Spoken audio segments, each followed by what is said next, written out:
Okay, hello, good morning everyone. Magandang umaga po. Annyeonghaseyo. Welcome to the public lecture today. I am Marian Gonora from the International Studies Department of Far Eastern University, Manila, and I will be your moderator for today's event. So welcome everyone who joins UPKRC this morning. Today's event is part of UPKRC's regular activities, public lecture series, and hope this will be a fruitful time for all of us to learn something new. And today's lecture is co-hosted by UPKRC and Scalabrini Migration Center. We thank SMC for their constant support, and before we officially begin the program, let me briefly introduce UPKRC to our audience. On April 27, 2016, the University of the Philippines launched the Korea Research Center with the support of the Academy of Korean Studies, AKS, Korean Studies Promotion Service, aiming to provide Filipino scholars and researchers with opportunities to widen their interest in Korean studies. The center hopes to be a venue for students and professionals to produce meaningful comparative research and to promote collaborative partnerships among Koreans and Philippine institutions. The center serves as a university-wide hub that helps promote and develop Korean studies in the university and the country. It sponsors interdisciplinary and inter-college research and educational activities in Korean studies, as well as facilitate training of the next generation of Koreanists in the country. Additionally, before we begin, of course, our program, we would like to remind our viewers of some house rules. You may send your questions and comments to our speaker throughout the event in the comments section of the Facebook and YouTube live streaming. The questions and comments will then be read during the open forum and will be addressed by our guest speakers. We are also reminded that the whole forum is a safe space and thus will not tolerate any form of bullying and trolling, academic or otherwise. The organizer reserves the right to remove those who will create any disruption in any part of the program. We would also like to inform you that this event will be recorded and uploaded to the official Department of Linguistics Facebook page and YouTube channel. Okay, so now let me introduce our speaker. Stella Jang received her PhD from Australian National University in 2020. Her PhD explored female marriage, migration, and multiculturalism in South Korea, with a particular focus on marriages between Filipino wives and Korean husbands. She has worked with the United Nations agencies, governments, non-governmental organizations, and even universities. Her research interest is on gendered migration, especially between Southeast Asia and South Korea, and women's reproductive health and rights. Stella was a 2021 Korea Foundation postdoctoral fellowship recipient and was a postdoctoral research fellow at the University of Sydney. Since 2020, Stella has worked for the Australian federal government as a policy officer. And of course, without further ado, let us now hear her talk entitled The Challenging Role of Religious Networks in Cross-Border Marriage in South Korea. Dr. Stella, the floor is yours. Thank you so much. Hello, everyone. My name is Stella Zhang. Today, I will be presenting my research exploring transnational religious network as a mechanism for female marriage migration from the Philippines to South Korea. Today, I'm discussing the role of religious groups in guiding the decision making of migrant wives, their husbands, and in-laws. I will present case studies on Filipino migrant wives who married through the Unification Church and transnational Presbyterian church networks. Next slide, please. To give an outline of my presentation, I will firstly discuss some of the push and pull factors explaining female marriage migration from the Philippines to South Korea. Then I will discuss Korea's immigration system for female marriage migrants and a history of religious network role in female marriage migrations. After introducing my methodology and fieldwork, I will then present two case studies before sharing some concluding thoughts on the future of transnational networks and female marriage migration. Next slide, please. Korea has had a long association with cross-border marriage, historically as a sending rather than a receiving country for female marriage immigrants. Nicole Constable described the cross-border marriage as part of a commodification of intimacy, where feminine care is shifted from poorer countries to richer countries. Until the 1980s, Korea was a source country in an international market for feminine care, with young Korean women marrying American military servicemen and migrating to the US. However, since the 1990s, Korea has become a destination country, with the Korean men increasingly turning abroad in their search to find a spouse. The number of migrant women who have married Korean men has risen from a few thousand in the early 1990s to more than 287,000 in 2019. Aside from Korea becoming a prosperous country, there are cultural factors that help explain why so many Korean men have looked abroad to find a wife. For men in rural areas, marriage is considered a rite of passage. Being a husband and having children is associated with the male maturity, and failure to marry carries social stigma. In the late 1980s, there were a series of suicides by older farmers who left suicide notes complaining about their inability to find a wife. These men were adopted rural bachelors by Korean media. Rural areas in Korea still suffer from a shortage of young females, while patriarchal and Confucian cultural traditions means sons are duty bound to care for their parents and family farms in rural areas. Hello everyone, my name is Stella. This does not apply to daughters. Women in rural areas also have limited career prospects and amenities, driving many to cities. Men in urban cities have also turned abroad in search of marriage as well. Korea's marriage market has become highly competitive, which has meant finding a wife has become harder for men of low socio-economic status, divorcees, or with health conditions. There are several factors that help to explain why more than 100,000 Filipino women chose to migrate to South Korea for marriage over the past 15 years. Filipino marriage migrants tend to be more educated than their Korean husband, often possessing a tertiary degree. While Korea's developed economy is a factor, this suggests that hypergamy is not the main driver of marriage migration, as is the case for marriage migrants from Cambodia or Vietnam. Instead, Korean men are perceived as sincere and honest, while Korea is perceived as a stable and safe country compared to the Philippines, where corruption and violence are problems. Another factor is that divorce is illegal in the Philippines, and marriage migration can offer a way for women from failed relationships to find affection and enter into a new relationship. Next slide, please.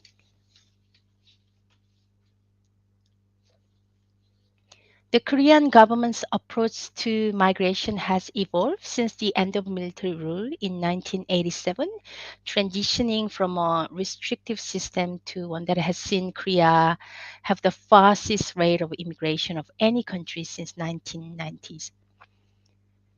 Korea's immigration program has been heavily influenced by economic and social factors.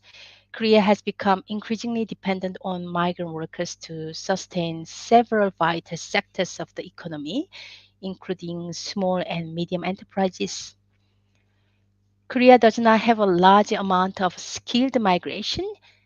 Instead, the large majority of migrant workers are confined to jobs where employers have to prove that Korean citizens are unwilling to undertake the job.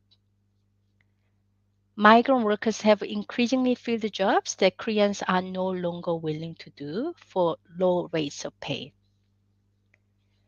Korean female workers in low skilled or low paid jobs have increasingly been replaced by female migrants. Migrant workers have no path to settlement and cannot legally stay in Korea for more than 4 years and 11 months. The lack of a pathway to permanent residency for migrant workers reflects the social concerns around immigrants' ability to integrate into Korean society and ethno-nationalism. Nat- um, Initially, after the Korean government allowed immigration during the 1990s, there were special rules to preference Joseon족 or ethnic Korean from China. However, there were widespread problems with the regulation of Joseon족 immigration. One of the main issues was that, unlike migrant workers, married immigrants have a pathway to permanent residency and citizenship.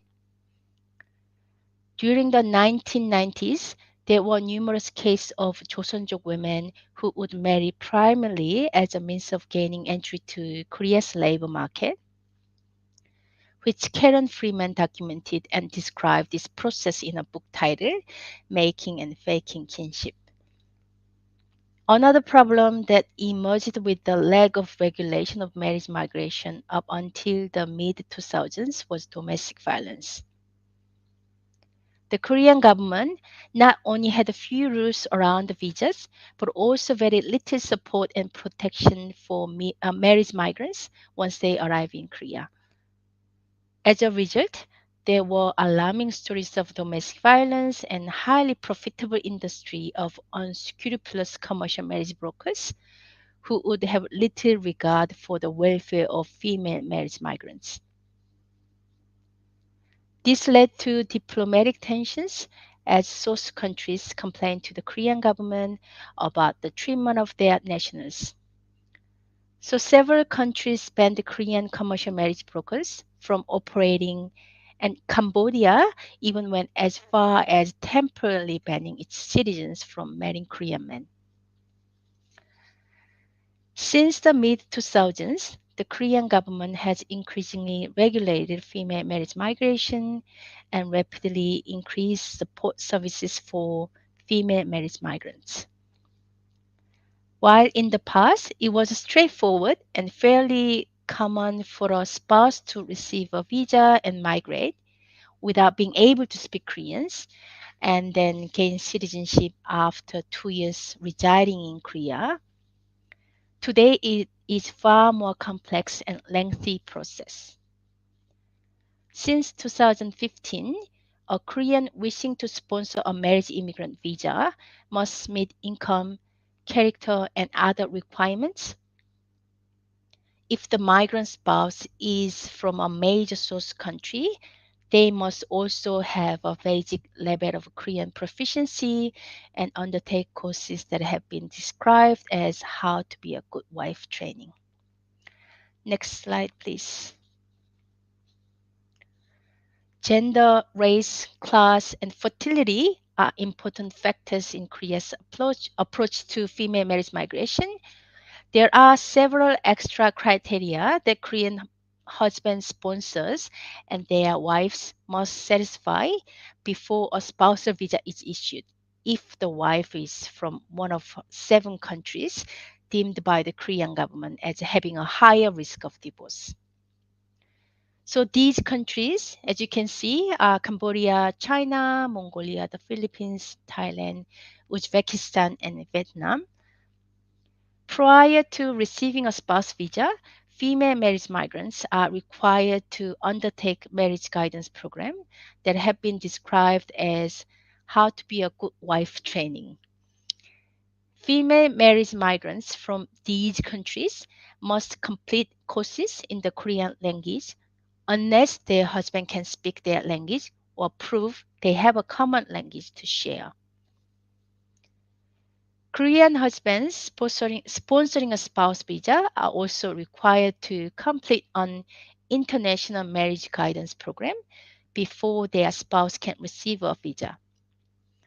This short class has been criticized as racist for stereotyping foreign women by suggesting that women from lower income countries are inferior and simple.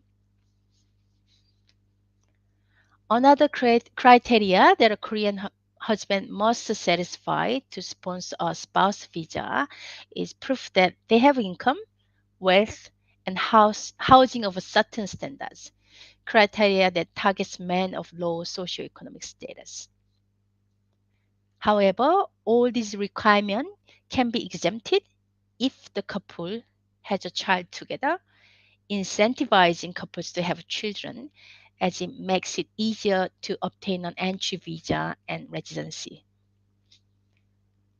The Korean government's selection of the 7 countries designated for special marriage immigration treatment due to high divorce rates reflects racial and gender biases. So, for example, the probability of divorce between Japanese husband and Korean wife is higher than the rate of divorce between Korean husband and wives from Cambodia and the Philippines. However, there is no requirement for Japanese husband and their Korean wives to undertake education courses and satisfy income and language requirements before a spouse visa is granted, as is the case for female married migrants from Cambodia and the Philippines. Once migrant wives from poorer countries arrive in Korea, they are encouraged to participate in Korea government's multicultural program, which are not targeted at male married migrants or female married migrants from richer countries. Next, please. So today's lecture, we exploring the role of transnational church networks in facilitating marriage migration from the Philippines to Korea. The first religious group of note to play a role in marriage migration into Korea was the Unification Church, UC, led by Reverend Sun Myung-moon, who said that when he was 15 years old, Jesus appeared before him and asked him to set up God's kingdom on earth. The Unification Church's doctrine was that world peace could be achieved through marriages of people from different nationality, ethnicity, and languages, all united under superior Korean patriarchal values. While Sun Myung-moon's religious movement had existed since 1954, it became more popular within Korea during the 1990s and early 2000s as it offered a service where, for a fee, would match Korean men to foreign brides. The UC targeted women mainly from Japan, the Philippines, and Thailand, appealing to those desiring a sense of spiritual fulfillment and a promise of marriages to financially stable, sincere, or devoted Korean men.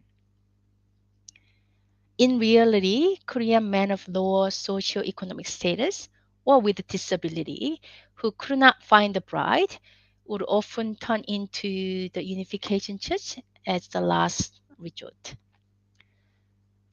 During my fieldwork, I met many Filipinos who shared stories where they had only met their husband on the day of their mass marriage ceremony and quickly discovered they had a financial, health, and other problems they had not been told about.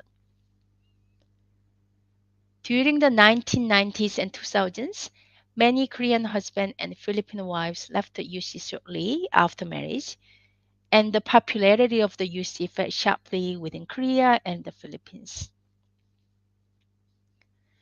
While the UC's legacy has left a negative impression of religious groups brokering transnational relationships, recently, mainstream Christian churches have begun facilitating cross border marriages. Korea has no majority religious group, but around 29% of the population are Protestants and 11% are Catholic. Christianity is very strong in Korea, The Protestant church had a remarkable growth over the past century, and around 20,000 churches are affiliated with the two largest Presbyterian denominations. Many of these churches support international mission work, and some are supporting cross border marriages. The Philippines is a natural partner for Korean missions, with around 85% of the Philippines population identifying as Christian. The vast majority of Filipino Christians are Catholic, but there is a rapidly growing Presbyterian population. Korean Presbyterian missionaries have been evangelizing in the Philippines since the 1990s, creating transnational church networks. These church networks can help facilitate like minded Christians marrying through personal connections or other ways of introduction.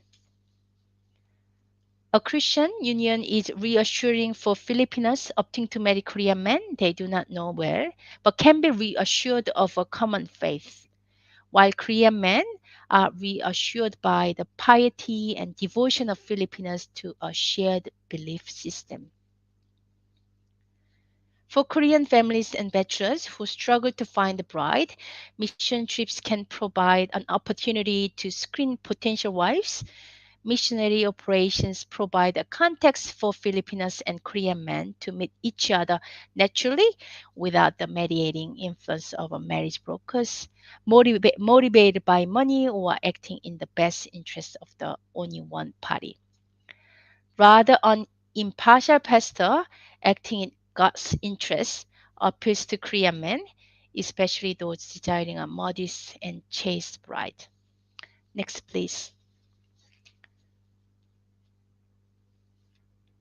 So, to explore the role of religion in guiding the decision making of migrant wives, their husbands and in laws, I drew on fieldwork that brought me into contact with Filipino migrant wives who had married Korean men through the UC and Presbyterian transnational church networks. So, I worked at a multicultural family support centers and a Korean Women Migrant Human Rights Centers. It's an NGO there, where I interacted regularly with a wide range of migrant wives of different nationalities and at various stages of their journey in Korea. I was a teaching assistant in language classes and also a volunteer and translator, which brought me into contact with the Filipino migrant wives and subsequently met their friends and families. Most Filipino migrant wives were open and willing to be part of my research study, eager to form a connection with an English speaking Korean, a novelty the majority had not encountered. My presence allowed them to ask questions of a native without being restricted by a language barrier. Next, please. So I'm gonna introduce two case studies here, and they are not all their real name. I made up the name. So my first case study is based on a migrant wife in her early 20s who I met while teaching at the beginners class at the Multicultural Family Support Center, who have called Chloe. So Chloe was born in southern Philippines, where she had lived all her life and was a devout Presbyterian. Chloe was married to a man who I have called Jiangsu in my research. So, based on my observation of individuals displaying similar traits, Jiangsu appeared to suffer from a mild intellectual disability. On a few occasions, when Chloe and I were talking in English, Jiangsu began mumbling and gibberish in an undefined language. So, disability in Korea carries a great deal of stigmatization and leads to social exclusion. The stigma against the disabled in Korea can be traced back to Buddhist and Confucian influences in traditional Korean society. Korea has by far the lowest proportion of people with a disability in the OECD and invests the least compared to other developed economies. The low official rate of disability in Korea suggests there is a cohort of people with a disability who would be classified as disabled in most OECD countries, but choose not to identify as disabled in Korea. While many Filipino wives base their decision to marry on their husband's physical, financial, and other characteristics, in some cases, their in law family can be the decisive factor. So, Chloe's mother in law, who I call Myungju in my research, owned and managed a successful family business, English kindergarten, and whilst Jangsu's father had retired as a senior employee from one of Korea's biggest companies, and Jangsu's sister and only siblings had graduated from a university in US, which helped to reaffirm their family's high socioeconomic status. However, Changsu was different to his smart and successful parents and sister. While other members of his family spoke eloquently, Changsu spoke slowly and his speech was unclear, confined to a limited vocabulary. As the only son of the family, Changsu carried the burden of expectation to marry and continue the family line and manage the family business. While many parents wait until their sons reach their late 30s or 40s before they consider marriage migration, Myungju began an international project to find a son to a Filipino wife while Jangsu was still in his 20s. The Presbyterian church the family attended arranged several short overseas mission trips each year.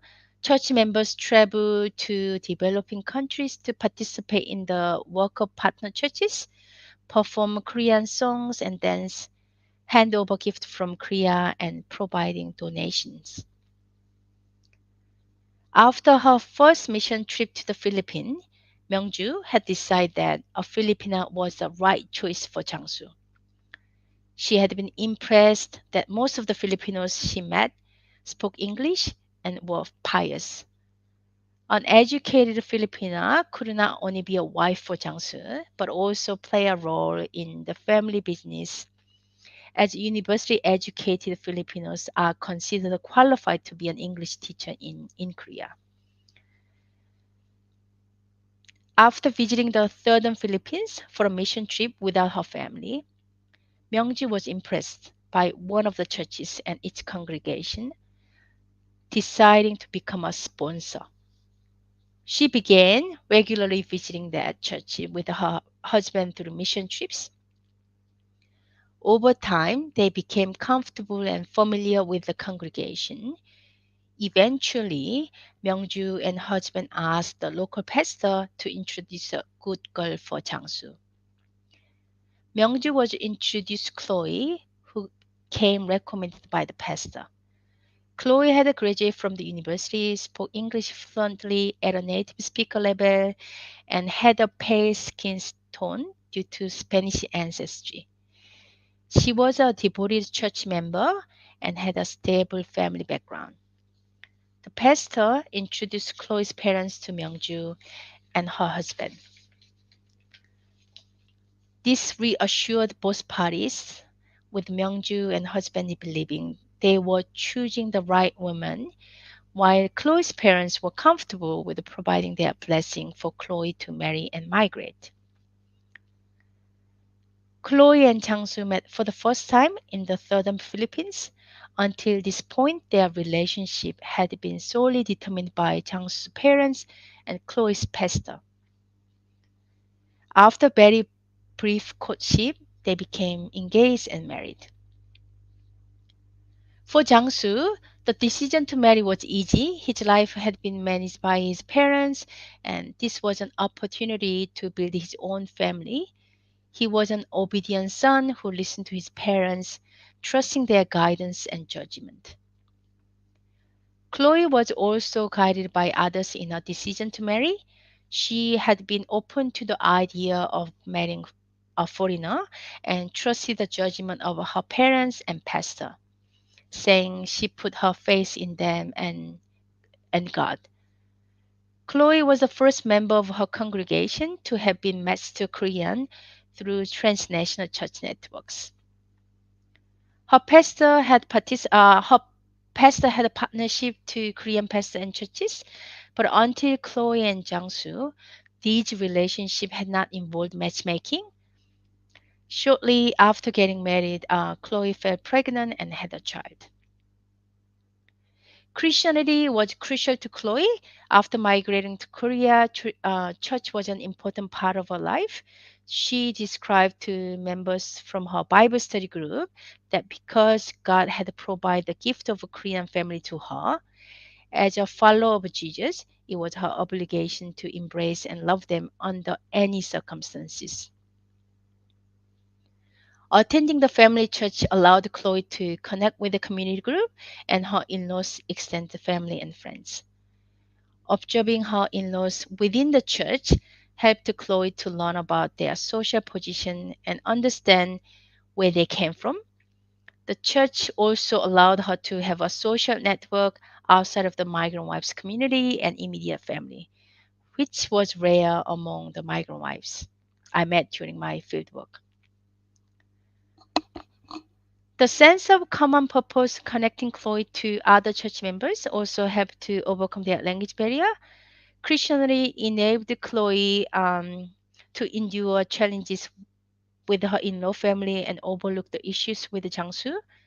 Whenever she openly questioned her life path and marriage among friends, she would usually say that they were gifts from God and justify her situation. In her living room, Chloe displayed a photo of Jangsu hugging her tightly with a caption Chloe had inserted stating, "We got engaged because we obeyed the will of the Lord." Chloe's case study shows that faith and transnational church networks can play an important role in helping to guide female marriage migrants' decision and maintain marital harmony. A nursing study of marital satisfaction of 10 migrant wives and their Korean husbands found that religious activities helped migrant wives to maintain unions even when their marriage was unsatisfying. This was the case for Chloe, who accepted and overlooked the difficulties with her marriage through religious and a belief in God's will. Christianity, fellowship, and mission were the main concept of her life, enabling her to accept her husband's shortcoming. Chloe felt fulfilled in that she shared the same faith and goals as her Korean family members, which helped her to bond with her in-laws and husband. While Christianity played a significant role in Chloe and Jangsu's relationship, their marriage also had many similarities with the cross-border marriage that did not involve religion. Chloe's decision to marry Jangsu was a calculated risk to achieve hypergamy. In a material sense, her life in Korea had turned out better than she planned and was still spiritually fulfilling. Chloe acknowledged she had a dream of a cosmopolitan life and enjoyed living in a modern and safe Korea, having moved from the southern Philippines. From Jangsu's family perspective, aside from being the right religion, Chloe was educated, patient, and from a good family. Chloe's marriage to Jangsu had helped restore his diminished manhood owing to his intellectual disability and low status job as a delivery driver.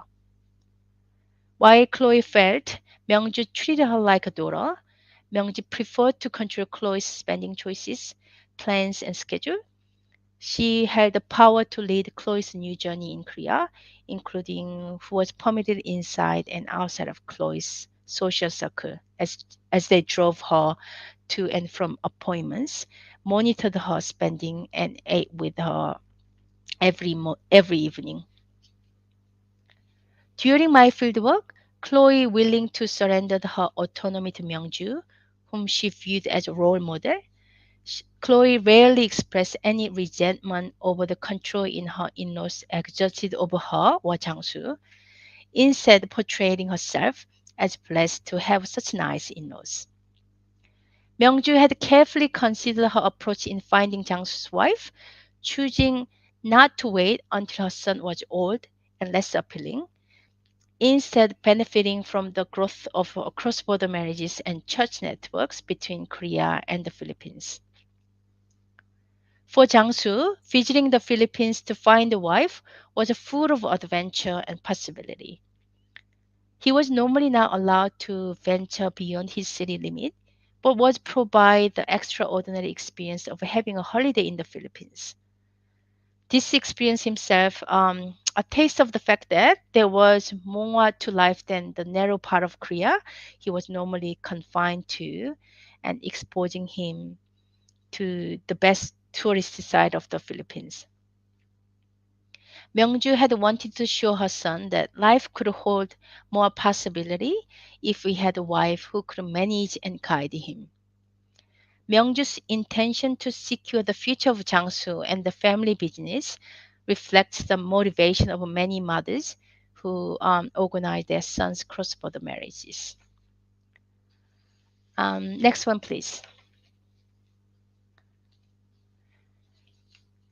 My second case study is based on an older migrant wife who I met while volunteering at the Korean Women Migrants Human Rights Center. In my research, I call Vivian. Vivian was born in 1979 and the child of a high class family. She had graduated from university and was on track to have a comfortable and successful life in the Philippines. However, her life changed when she was raped after getting drunk with a man she knew. As a result, Vivian became pregnant and gave birth to a daughter. As a single mother who her prospects had been severely dented. Shortly after giving birth, Vivian was pressured to marry her rapist. She decided to emigrate as a migrant worker in a way to escape to not to marry with a rapist. So Vivian emigrated to Hong Kong in 2002 when she worked as a cook, hoping to find a husband and new life, and eventually reunited with her daughter. Vivian dated several men but could not find a good father. In 2003, Vivian met a UC missionary that told her many Korean men would be willing to marry and offer her good life if she joined the Unification Church. Vivian was enthusiastic. Marriage through the UC offered a chance not just to move to an economically advanced country and improve her standard of living, but also appealed spiritually and emotionally to a lonely migrant worker far from a young daughter. The UC missionary targeted Vivian's sense of wanting to right the wrongs of her past, selling the idea that marriage migration offered a fulfillment and stable family life.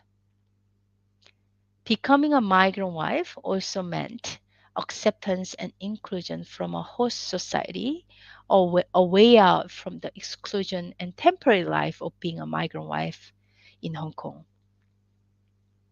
However, to achieve this dream required money. Vivian would need to pay her own way to get to Korea, with the UC offering no financial support. This did not worry Vivian as she imagined Korea as a dream country where everyone could be rich. She thought any financial hardship for the sake of the UC would be temporary and that she could easily make money in Korea. By 2004, Vivian had saved enough money to cover her air ticket and visa fee. She arrived in Korea on her birthday with great excitement and fulfilled of hope. However, life in Korea was not easy as she imagined. She had to stay at a UC missionary house, and there were many strict rules to follow, including no contact with anyone from outside of the UC. From time to time, Vivian secretly borrowed the phone to make a call to her parents to let them know she was safe. Vivian had doubts about the belief system of the UC as soon as she arrived in Korea. But she decided to stay a member, motivated by the dream of building a good life for her daughter in the Philippines. She bonded with other migrant women in the same situation, suffering through hardship while they waited for the UC to match them to a husband. During these early months in Korea, Vivian's daily routine was all about making enough money to cover her living costs until she could receive her blessed marriage and move out from the missionary house. Vivian was told this required a sacrifice and that, like other migrant women, she would need to pay a contribution for her own wedding ceremony and dress. She often went to the Hewa area of Seoul, a popular area for Filipinos with a large Catholic church and Filipino street market on Sundays. Vivian would do missionary work for the UC, trying to recruit Filipinos to become members and raising donation that could be used for her wedding. On the days she did not go to Hewa area, Vivian taught English to the children of a UC elder, but was barely paid for her tutoring. Vivian's time appeared to have come 3 months after she had arrived in Korea, but was far from what she had expected. The UC tried to match her with a physically disabled and much older Korean man. Vivian was told not to reject the matchman as God had prepared him for her. She did not want to marry the man, but felt she had no choice. All Vivian could do was pray that the marriage would not happen. A month later, this man's family refused to accept Vivian after learning she had a daughter in the Philippines. 1 year later, Vivian was matched with her current husband, who is 15 years older than her. Prior to their first meeting, she received the information about him. She was told he had a job and a car, owned a property in Seoul and another in his home province. He was described as healthy and pious member of the UC. Plus, she thought his picture looked acceptable. As the custom of the UC, Vivian was a part of an international mass wedding along with other foreign brides that were married at the same time together in the same venue. Vivian felt as though she was about to embark on a bright new chapter in her life. But as soon as the wedding finished, all the brides were told to take off and return their wedding dress, even though each had to pay for their own dress. From that moment, Vivian started to doubt whether the UC had really married her to a wealthy man. Vivian told me that after the wedding, she realized there were many things the UC had lied about. Her husband suffered from diabetes and back problems, which prevent him from working. He also did not own a house nor a car and was not rich. Vivian was devastated when she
Can you see me? Sorry about that. I'm not sure what happened, but yeah. Should I continue? Yes. Okay. Okay. Sorry. All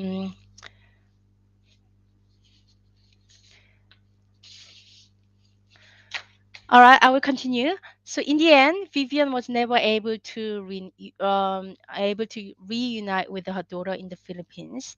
She did manage to maintain her marriage to a Korean husband, having children.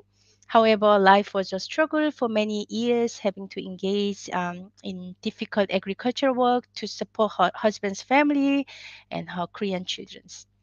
And Vivian's story illustrates several aspects of how the UC mistreated countless migrant women. The UC managed to capitalize on gender inequities that drove Filipinas to emigrate and tailored recruitment practice accordingly. Hong Kong is a destination for many Filipino migrant workers, and the UC targeted these women rather than locals. Vivian was motivated to migrate by a desire to avoid the differences to others. If she had remained in the Philippines, she would have been outstanding, neither a mistress nor a wife, robbed of the chance to enjoy a normal family life. The UC appealed to Filipinos in this situation, emphasizing the sacred meaning of a blessed marriage and a sense of redemption. The UC also made the Filipinos entirely depend on the UC until they married them off. Before receiving a match, Filipina were recruited to live on worship and offering and evangelize more than three people and have guaranteed employment. Uh, Vivian had to meet these requirements before she was offered a husband. She lived at the UC Missionary House, attended all the worship that occurred there. She paid offerings by collecting money from the Filipinos on Hewa Street, who she would also try to evangelize. Vivian also had a guaranteed job, which was teaching English to the children of the UC, even though the amount of money on was trivial. As Vivian's case illustrates, the requirement that the UC set for migrants before offering a marriage are difficult to achieve.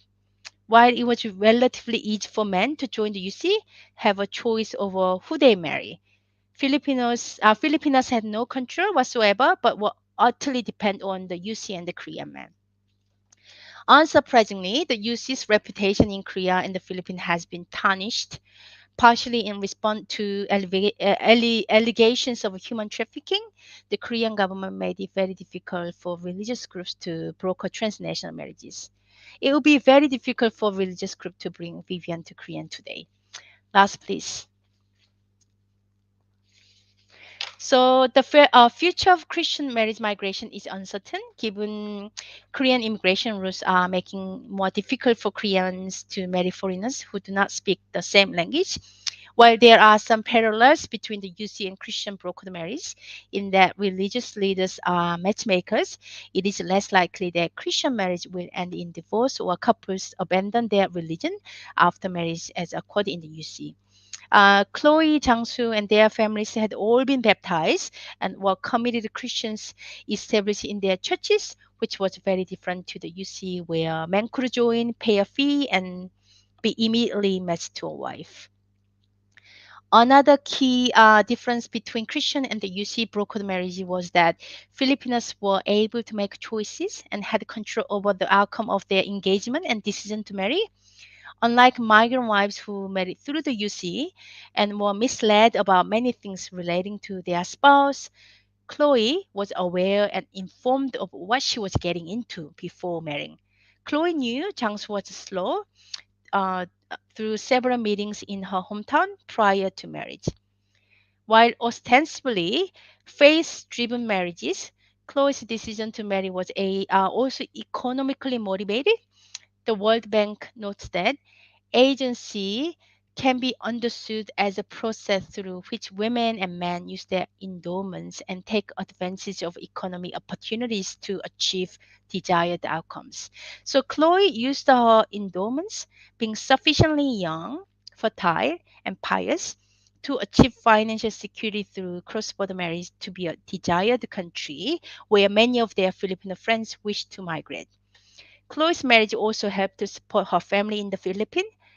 Chloe's parents and her brother regularly received money from Jangsu's family. Chloe also gained economic security by earning the trust and gratitude of their Korean families by fulfilling their desire that they bear and raise offsprings.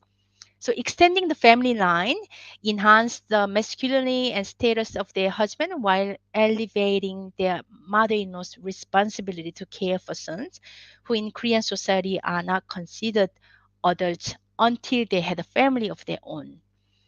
While Korean immigration rules make it difficult, there is the potential for transnational religious networks to play a useful role in brokering marriage migration into Korea. Mission trips provide a respectable and trusted pathway for finding a wife, as the case studies show that there are major differences between how Presbyterian groups are supporting transnational marriage compared to the UC. Um, to light up the mood, I'd like to share a film which was made by a Filipino wife with her friends and family. It only takes 4 minutes. Probably we watch this and then we can conclude my lecture. I hope it was useful and will be happy to answer any question after the film. Thank you. Complete a PhD exploring the experiences and agency of Oh, Filipino so migrant can wives you in click the South two Korea. minutes, please? It's a wonderful Starting from 2 minutes.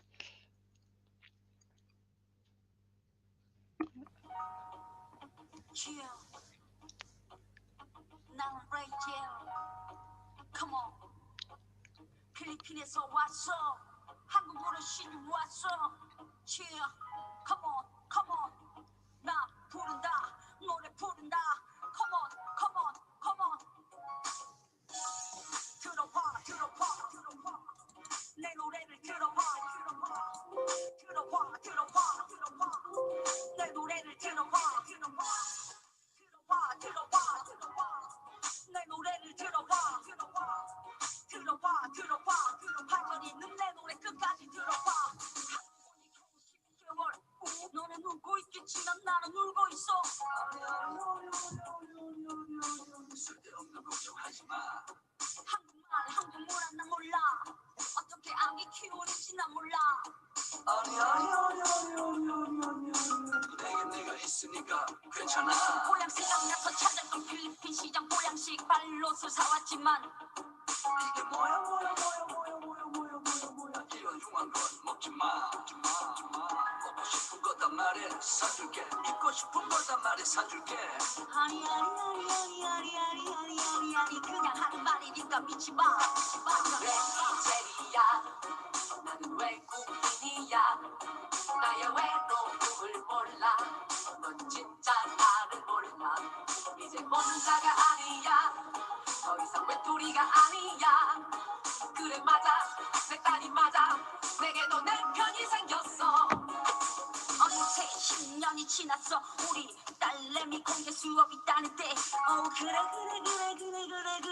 그래 예쁜 옷 사입고 학교 가야지. 외국인이라고 없어 보이면 안 돼. 우리 딸내미 놀림거리 되면 안 돼. 아니 이거 너무 비싸. 당신한테 비싸. 딸에게 새 옷 산 거 보여주니 우리 딸내미 얼굴 찌푸리며 하는 말 아니 엄마 안아도 되니까 괜찮아. 내가 창피해? 한국말 못해서 창피해? 혹시 외국인 엄마는 창피한 거라. 아니야 오해지만 굳이가 왜 이제야 나는 외국인이야. 나의 외로움을 몰라. 넌 진짜 나를 몰라. 나는 외국인이야. 나는 외톨이야. 믿었던 너까지 어쩜 너까지 나를 외면해. 내 남편에게 오고 하지 말라지. 내 자격지심에서 온 거라지. 정말 내게 자격지심이 있는 걸까? 정말 내가 오버하고 있는 걸까? 들어봐 내 노래 들어봐 아직 끝난 게 아니야. 정말 발전이 있다. 니까 끝까지 들어봐 내 노래 들어봐. 아니야 이게 전부가 아니야. 내 딸의 일기장에서 알고 된 진짜 이유. 우리 엄마 너무 날씬한 엄마가 좋아. 오 정말 오 정말 남편만이 옳았어. 잘한다 잘한다 우리 엄마 잘한다. 고맙다 고마워 남편 딸 고마워. 잘한다 잘한다 우리 엄마 잘한다. 고맙다 고마워 남편 딸 고마워.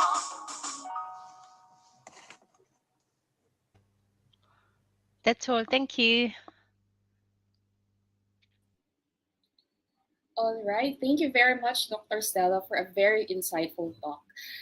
Thank you for sharing your findings on your research and experience. It is very interesting research, especially now that we are able to hear about the actual cases of marriage migration, which intersects with the influence of religious associations as well as their beliefs and values. And how are they operating not just in Korea and also in the Philippines, but also in other countries where we have Filipinos, like in Hong Kong. And especially this is happening in the midst of South Korea's birth rate being considered now the lowest in the world. And so I believe we have seen also documentaries and movies that have featured the issue on multicultural marriages. And but this video that you showed us, it's really saying a lot about their situation. So thank you, Dr. Stella. That's very interesting. Anyway, to share some more insights and reaction, let us also welcome Dr. Jean Encinas Franco from UP Department of Political Science. Dr. Jean has been publishing extensive research on migration, including Filipino migrants in Korea, as well as Korean migration to the Philippines. Dr. Jean, the floor is yours. Hi, hello, Dr. Jang. Hello, Dr. Asis, Dr. Bepam, and everyone who is tuned in to this very important KRC public lecture.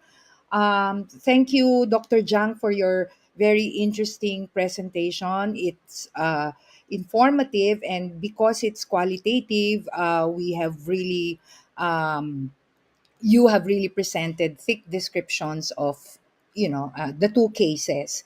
I would just like to what do you call this uh, in reaction to your presentation.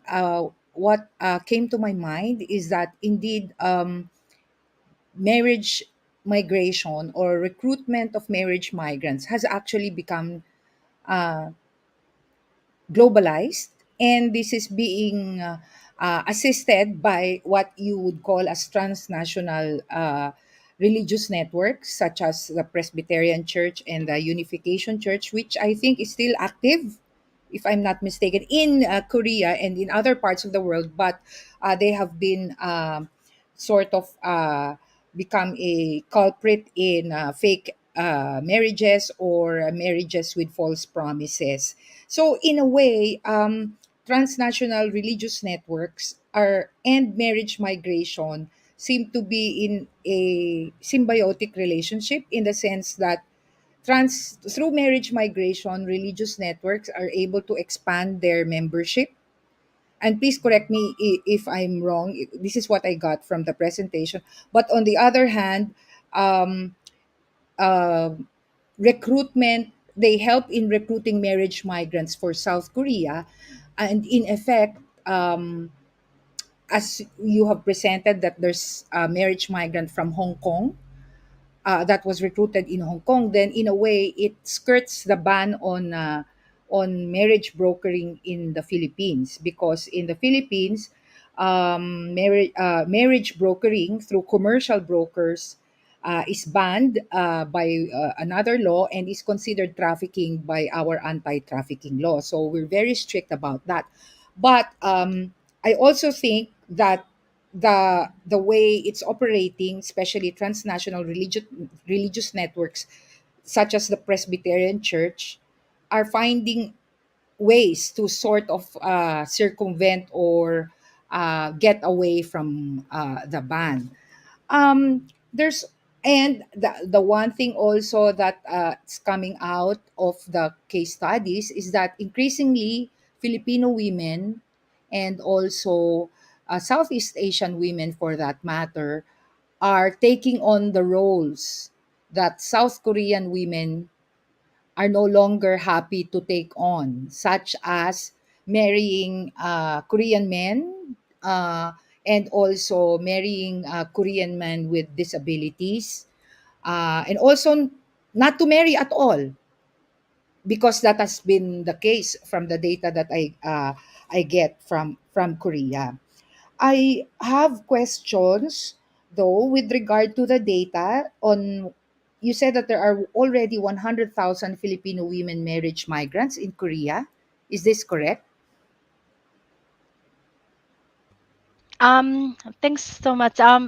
Based on my this research it has been published for my one of my PhD thesis. It was 2020. So based on Oh, that, until that point, that was the right one. But I'm sure it okay. has been more Yeah. increased by now. Be- Yeah, yeah. yeah, Well, thank you for this clarification, because in the Commission on Filipinos overseas, the government agency that tracks and monitors marriage migrants and implements marriage migration programs, including the bilateral treaty between the South Korean government and the Philippines on marriage migrants. It it The data that they have says that from 1989 to 2020, we only have 19,000 Filipino brides that went to Korea.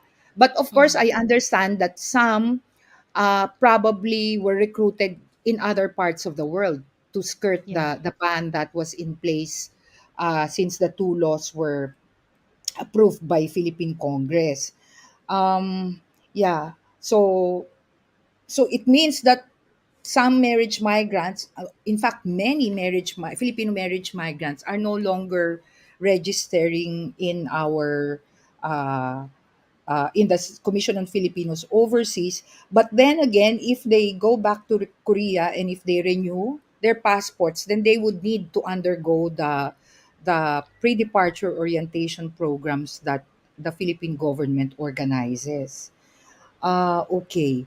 Um, hmm. I want to know if the Presbyterian Church charge. Maybe you can respond later. Because or do people just donate? And if the local government support to rural bachelors are still in place in Korea at this time, because I believe there have been local government support to farmers or rural bachelors who wish to that's find correct. bride in Yeah, Vietnam, Cambodia, Thailand, and the Philippines. Oh, okay. Yeah, in the case of Chloe is interesting because, I understand it, South Korea has radically changed its laws on marriage migrants, and in fact, um, it was mentioned during your presentation that she is staying due to religious reasons, religious beliefs. Well, it's admirable because if you look at the current marriage migration laws in Korea, um, if you have children from a Korean husband, then you are able to stay in Korea and you can also avail social security benefits. So I guess the religious framing, or the religious concern or belief is more powerful, no, compared yeah. to their ability to have agency um, provided by current laws in South Korea. Hmm. Indeed, in my research, based on interviews with Philippine officials, they've really uh, informed me that most complaints of abuse that they get are from those who were recruited in the 1990s up to mid 2000s by the Unification Church. So, in a sense, your case study sort of resonates with what embassy officials from the Philippines in have actually told me. Of course, your qualitative research is very interesting, but I wonder if um, because I understand South Korea has a national survey on marriage migrants. I wonder if in the survey, um, there's a question on how they met their husbands, because that could, in fact, also um inform us as to how, as to whether there is a relationship between the manner in which they met their husbands and their well-being. Yeah.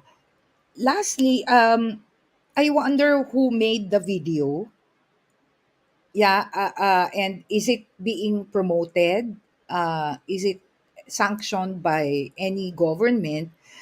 Because in a way, I find it, well, of course, as a Filipino woman, I especially when the marriage migrant was saying, I'm a foreigner," then to my mind, it sort of reifies the fact that marriage migrants in Korea are still foreigners, which some feminists would not want to, would argue against, mainly because the presence of the munwa, the presence or the multicultural centers, the different laws for marriage migrants, in a way tell us that while on the one hand they actually assist marriage migrants in trying to find their way or navigate their lives in South Korea, it also makes them foreign others.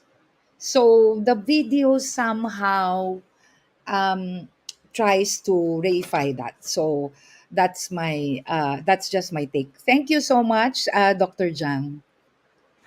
Oh, thank you so much for your very inclusive summary, and everything what you said is all really correct. And then I yeah, it's but as I said, because I've done my field work since 2014 until I published my thesis. So all my research data is between 2014 and 2020, 20, and it's been now 2023. So I'm sure a lot of data has to be updated.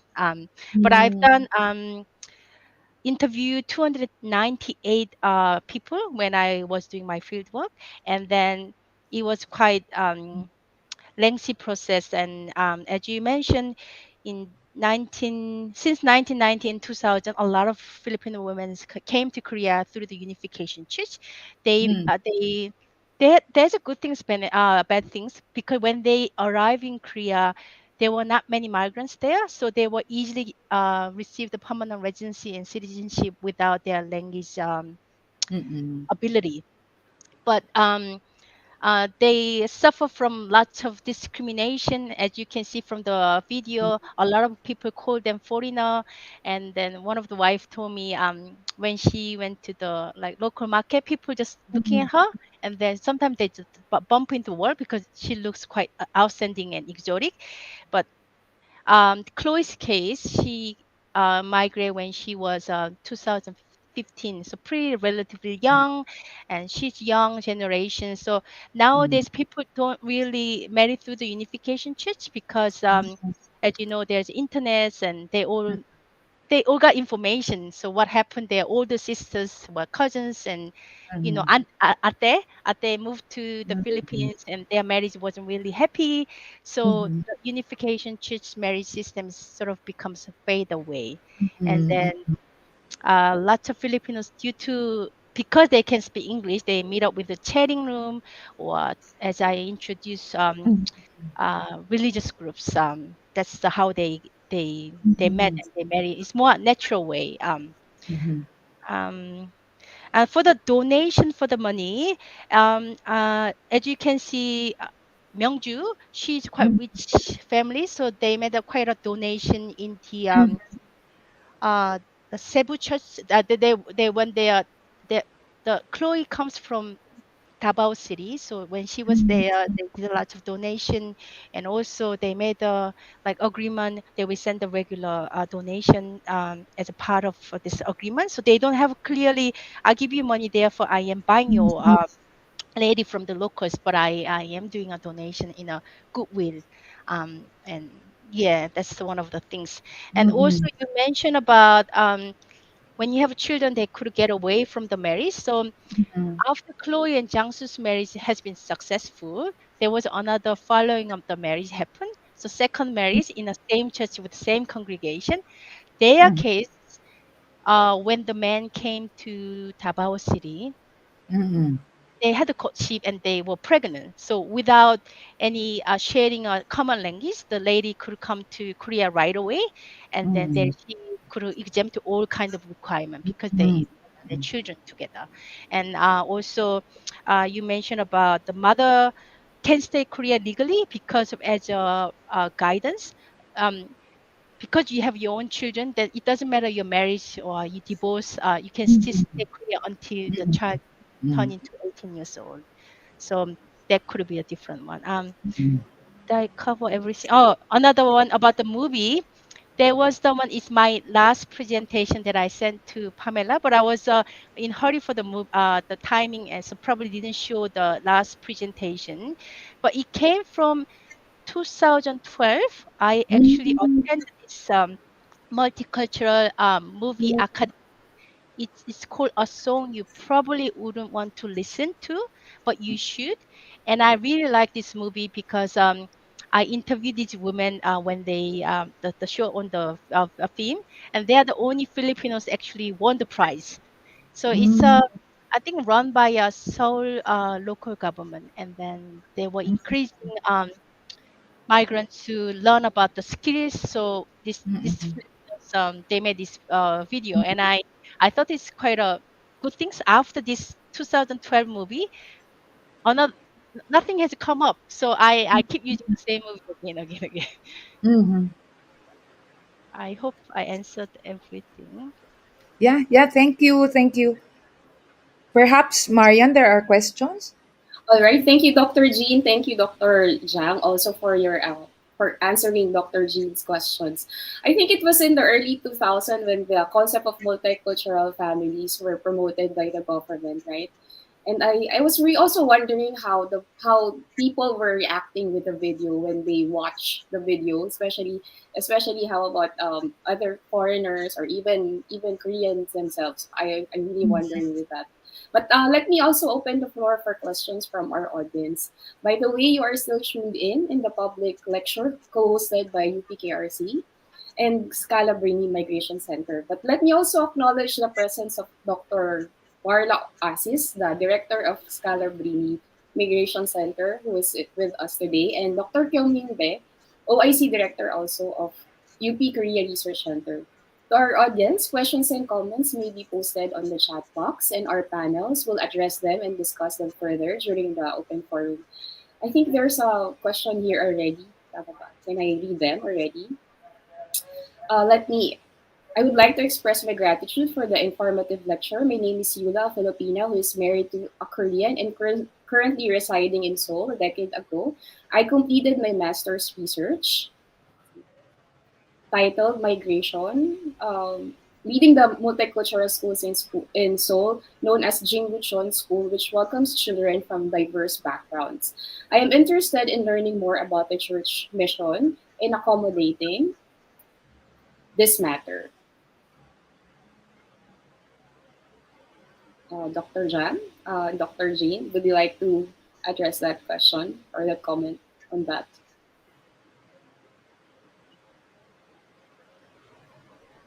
So can I clarify? You are doing your master's degree, but you'd love to learn more about the church's mission accommodating Now, in yeah, overseas.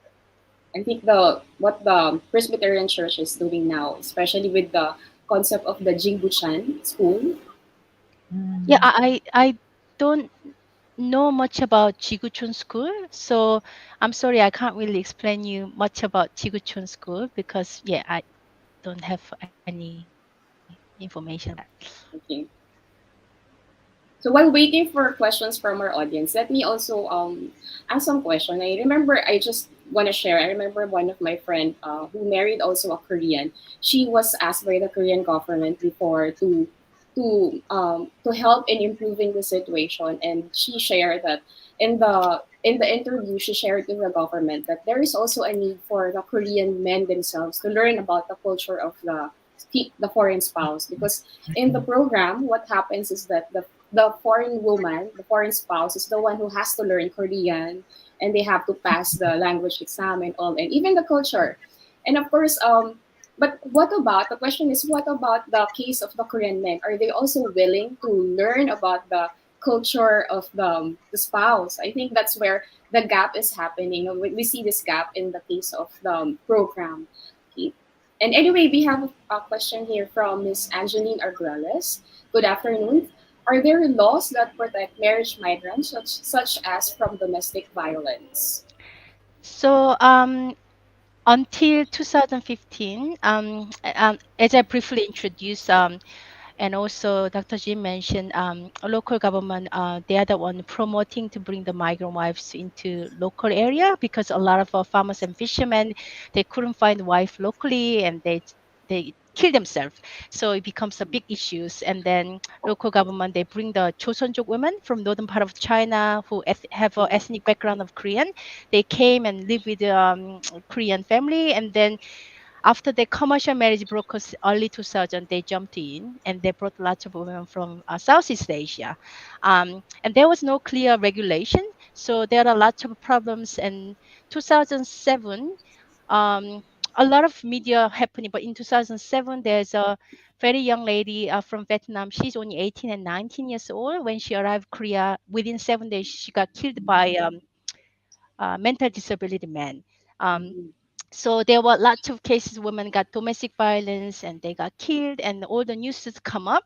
So Korea has a different phase. Back then, we were thinking about this. All the migrant wives came, they are our savior, they save our local area, they are our hero. But then after that, the narrative has changed. So narrative becomes these women are vicious. They came to Korea and they just want to get a permanent residency and citizenship. So they were more targeting about poor local men who got used by these women. So then there were lots of cases, and then as I briefly mentioned, Cambodia banned the marry with the Korean men temporarily, and also Philippine government expressed how much they were disappointed about how Korean government doesn't really regulate these marriages. And 2015, Korea started to have a regulation. So now you have to check your income, you have to check your character, whether they check whether you have married before, and also you need to prove that you have enough money to bring these women and support women to have a basic life standards. So from since 2015, although cross-border marriage has been sharply fell down, so there is a rule. There is a rule to regulate this, and then it's coming down. But as I mentioned, there are always way of exempting this and getting married. So yes, the local governments, or the government, the national governments where these women are coming from, also plays a very big role in terms of helping in with regards to the violence, or controlling at least the experience of these women. But with regards to the situation now, can we see any correlation, especially now that there is a backlash with regards to the situation of the Ministry of Gender in family in Korea? Is there any connection to what's happening also with the situation of women in Korea now? And also with the existence, or the presence of multicultural families such as Filipinas in Korea. What do you think about this, Dr. Jan? Not sure whether I understood correctly, but Marianne, you mentioned about your friends who married and multiculturalism, Yes. why the men. So there are lots of things has been changed. So as I mentioned, I was working in the multicultural family support center. They are only targeted the migrant wives. They give lots of burden for these women to embrace Korean culture and languages. But then there's hardly any kind of responsibility for the Korean men to learn about his wife's culture. So now is more and more changing. So now it's multicultural family support center. They provide counseling program. Also, the men they provide short program to learn about their wife's culture, Okay. but they still have lots of problems. And the NGO that I mentioned, they do lots of work with migrant wives' rights. Um, but mention about the termination of a multiculturalism, it can be quite negative terms, and also foreigners. And yeah, it's getting there, but it's really slow as much as we expected. But the former politician Jasmine Lee, she's a Filipino. Yeah. Yeah, so she was a part of our activist group too. And when I was in Korea with these NGOs, with lots of activities going on. So, for example, like when you have COVID-19 happens, migrant women are not allowed to receive any financial support. So we were fighting for that, and yeah, it's slowly changing, but it's not as much as I expected. Can we say that with the migration of Filipinas, especially Southeast Asian or Southeast Asian women, especially Filipinas, and this multicultural families, can we say that in a way, with in connection to the low birth rate in South Korea, can we say that this is in a way they are filling in terms of the number of birth rate that we need to fill up, because the government is encouraging in terms of families to have more children, right? So Yep. can we say that Filipinas, including of course are the cases that you mentioned, are in a way filling in that vacuum or in that less birth rate that we need to increase in Korea? Um, as you might know, Korea's birth rate is the lowest in OECD. So this year was only 0.62. So lots of Korean women, they are not willing to give birth. And like me, I marry with the non-Koreans, or lots of people, they decide to not to marry but remain as a single. And the whole idea of migrant wives coming to Korea and fix this issue suddenly, I think that's the things is wrong, because migrant wives, each one of them, they have different agency, they have dreams, they are all different individual. But somehow Korean society dramatically, when these women come to Korea, they will give a baby, and Yes, they will fulfill the things that Korean woman doesn't want to do needs. it in modern society. So for example, you come to Korea, you will be acting like a traditional Korean woman who is looking after parents, in-laws, and you are serving for the Korean family, and you will give a lot of babies. So my research was focusing on, that's not only the story. These women come to Korea. There are many different stories. One story that I introduced, they really in love. That's why they got married. And the other person, they married with a Korean man, but they decided not to have a child. And she became an activist for the migrant women. And also you can have children too.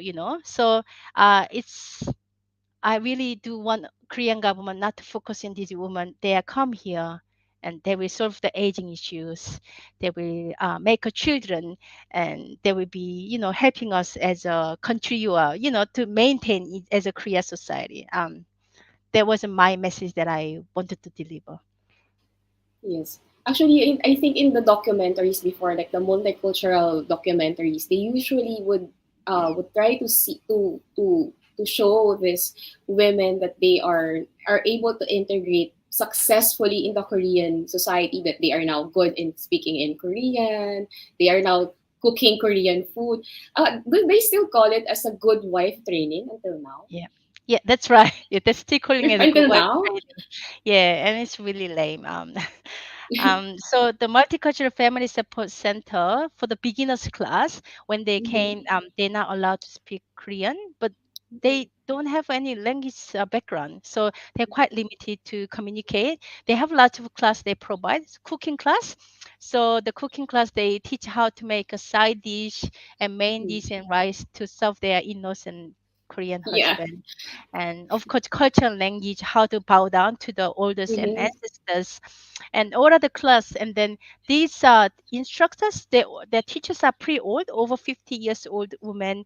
And Mm. even though I am there, when she say these kind of things, I feel like this is What do you crazy. feel? they keep telling Yeah. you, to get a citizency quickly, you gotta make a baby. To become a permanent residency quickly, you better, integrate into Korean society as Yeah. soon as possible. It's good for your future and good for your children's future. Um, this kind of message shouldn't be spread out based on the Korean government's, the under this kind of program. That's why when I did a field work for Multicultural Family Support Center for at first, and then later on I moved to the NGOs, and I Mhm. also work with it's called Aida Village in Mhm. Incheon. There's a Filipino women. Independently they made their own NGOs to helping our Filipino women.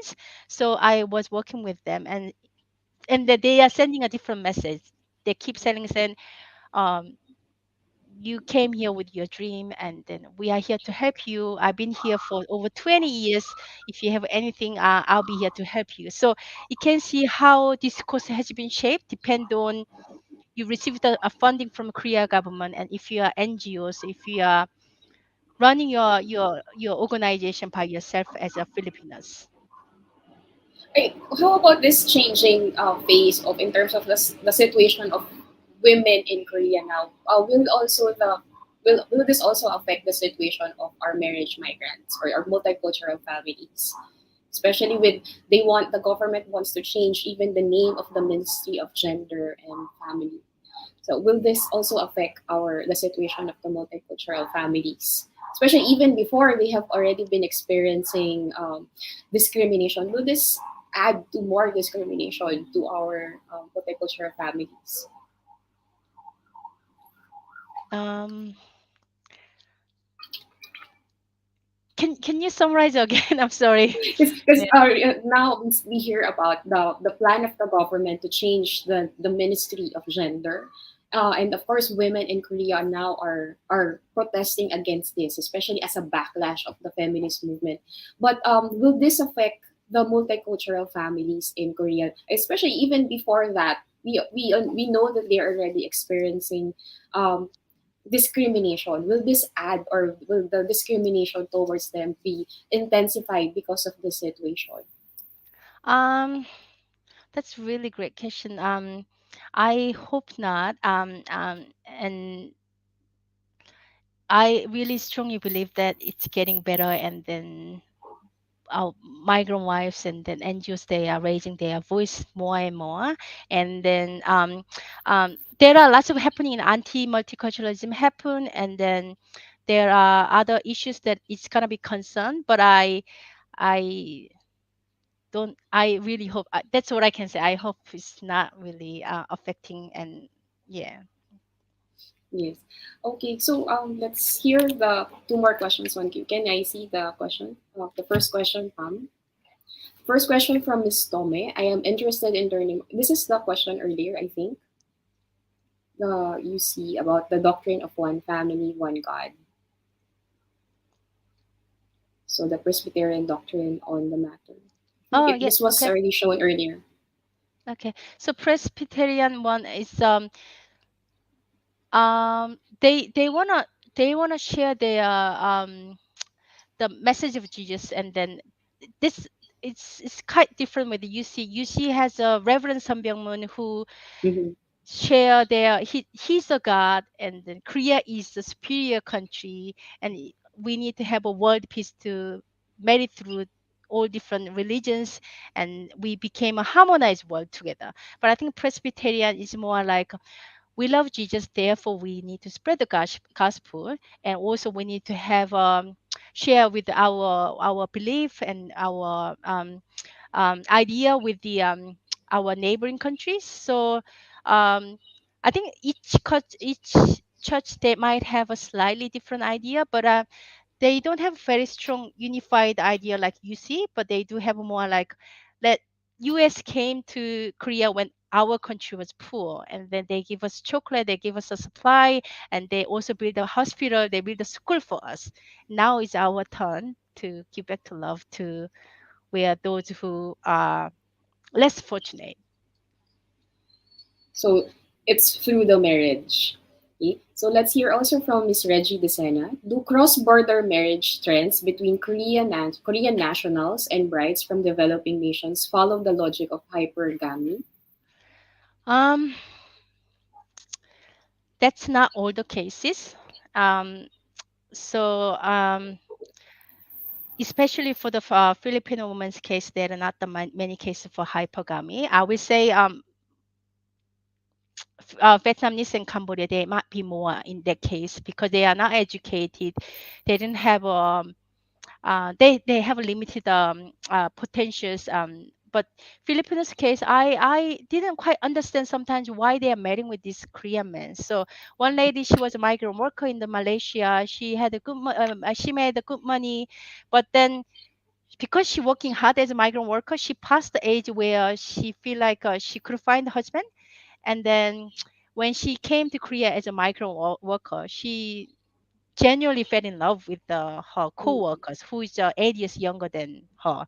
And I don't see themselves as a hypergamy because she was had enough money, she had enough education, but something that happened, right? But um, that's what Korea governments are sending a message. Lots of women from my poor countries coming to Korea, they will have upward mobility. Their life will gonna be better. But my research keeps telling that it's not all the case, and especially for the Filipinos case, it's not. They are looking for a hypergamy. They could be a love. They have other different choice religions involved for uh use this case, sometimes they fail their relationship and they want to be restore, they want to have a perfect family and they want to restart again. So there are lots of reasons can be involved, but I won't say it's only for the hypergamy. Okay, thank you for that. Let's have our last question here. From Carlos Torresolino. I am Loy, an undergrad policy student and a student of Dr. Franco. Given that Korea is somehow a homogeneous society, do these multicultural families receive any critical reactions or prejudice? Yes, yes, definitely. So when I was pregnant, I went to Korea and I did the ultrasound for the my baby, and then they asked me, wow, I had a conversation with doctor, and doctor told me like, oh, your baby, I'm from Australia, and he said, oh, your family must, your baby must be handsome. I said, what do you mean? He said, because your husband is white. I said, my husband is not a white, he's a Australian Indian. And oh, he and then he recorrect me. He said, oh, you are coming from multicultural family, not an international family. So there are lots of confusion going on with the multicultural families, and there are prejudice and discrimination, and especially biracial children who you can see the video, they a bit of shy of their mom, and they related with the skin colors. So one of the reason Korean men they prefer Vietnamese women because of the pale skin colors. And yeah, it's I do worry about migrant wives' well-being, but I also do worry about these biracial children. Also, because of the modern world, some of the migrant wives they bring their children from previous marriage. So, one lady brought a child from the Philippines and married with a Korean man. This child is doesn't share any blood with the Korean man, and how we gonna call him as a Korean. There are lots of discourse going on, and then the child is normally have a very difficult time because of discrimination and prejudice, and yeah, it's not easy. Okay, can we also, I think there's also a question here. Um, Dr. Marla, can you also help us? In the case of Vivian and possibly other UC arranged marriages, are there men who are members also of the UC? And also, of course, is there charging fees for arranging marriages by the UC a long time practice, or is this a usual practice? Are the marriage brokers involved also UC members themselves, or another entity cooperating with UC conducts this? After marriage, does UC provide support to marriage migrants?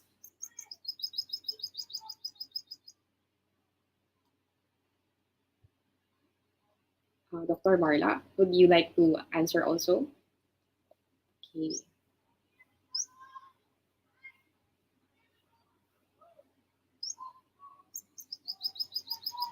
So I think there is no more time.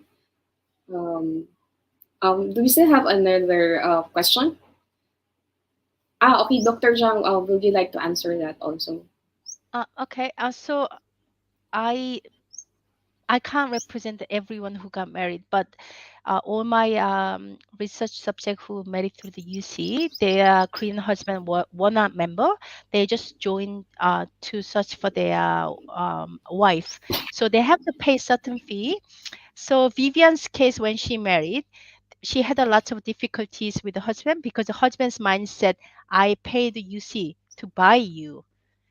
But then the man, Korean man, has no idea. Vivian also had to pay for her wedding. He also had to pay for her, the living costs. He thought that UC can look after everything, and then she just came for free. But so there were clearly miscommunication. But UC were looking for a Korean man, and then this man decide to have international marriage. They join and they pay for fee until they got matched. Once they married, there was no more care from the UC. That's why one of the reason all my research subject after they got married, they left the UC right away.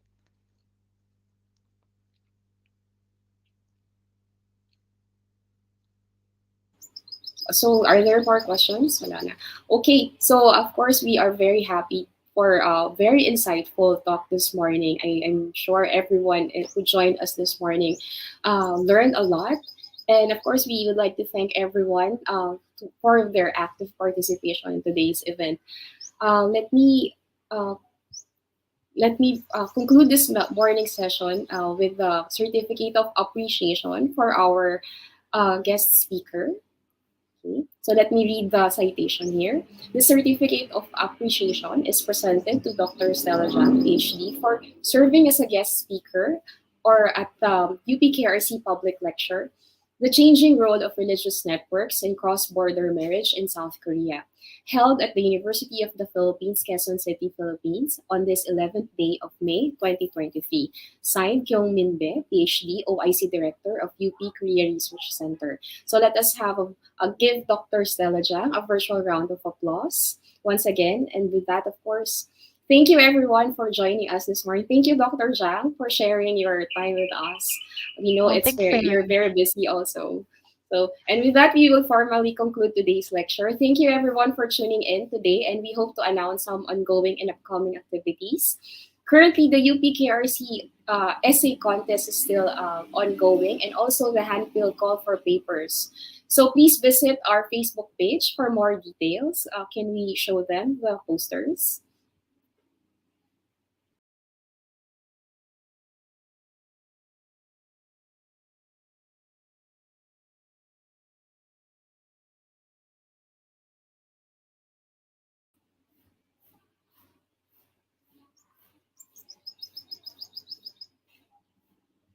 Okay. So next month, also on June 15, we will hold another public lecture. So please keep posted through UPKRC social media pages. And before you leave the session, please do not forget also to answer the evaluation to help us improve our events. Please check the link below. A certificate of participation will be provided after you complete the evaluation. And the evaluation will be open also until 5 p.m. today. Again, thank you very much for joining us this morning. And see you in our next activities. Kamsahamnida. Maraming salamat po. Thank you.